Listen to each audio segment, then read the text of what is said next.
भवसिंधू मधून आपली मुक्तता झाल्याशिवाय राहत नाही. परंतु ते नाम घेताना काही नियम सांगितलेले आहेत, काही सूत्र सांगितलेले आहेत. हेच महाराज अभंगाच्या तिसऱ्या चरणात सांगतात. जगनिया गोरी वाटे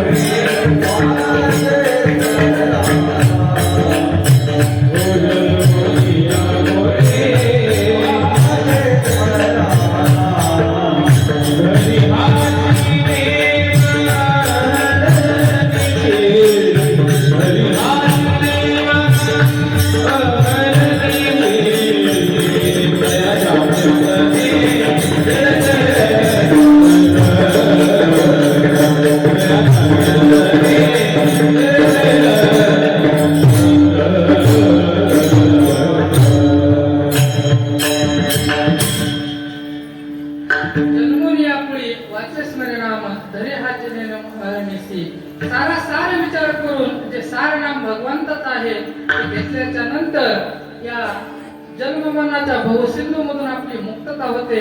परंतु त्याच्यासाठी काही नियम सांगितलेले आहेत. काही नित्य नियमाविना अन्न खाय तोच श्वान वाया मनुष्यपण बाहेर वाहतो वृषभ. म्हणजे बघा, प्रत्येकाच्या जीवनात नित्य नियमाला फार महत्व आहे. वारकऱ्याचा वर्षानुसार नियम काय आहे?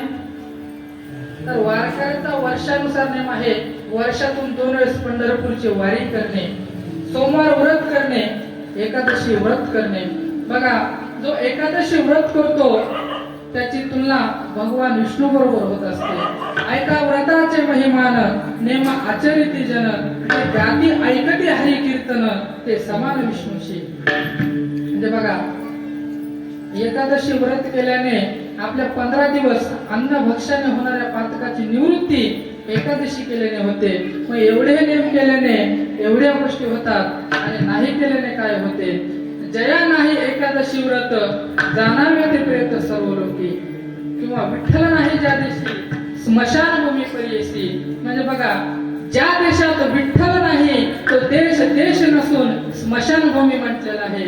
पुढे संत मीराबाई म्हणतात, हरिनाम बिन नर ऐसा है, दीपक बिन मंदिर जैसा है, जैसे बिना पुरुष की नारी है, जैसे पुत्र बिन माता है, जल बिन सरोवर जैसा है, हरिनाम बिन नर ऐसा है.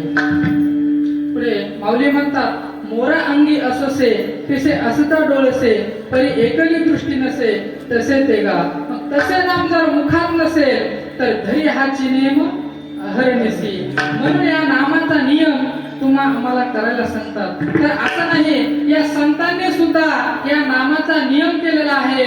लागून या पाया विनवितो तुम्हाला, करटाळी बोला मुख्य नाम. म्हणजे अगोदर त्यांनी केलं आणि मग आपल्याला सांगतात की बाबांनो, तुमच्या पायावर मस्तक ठेवून सांगतो, हाताने टाळी आणि मुखाने नाम घ्या. कसे घ्यायचे तर मी सांगतो तुम्हाला. सर्वांनी हात वरती करा आणि मोठ्या प्रेमाने भजन करा.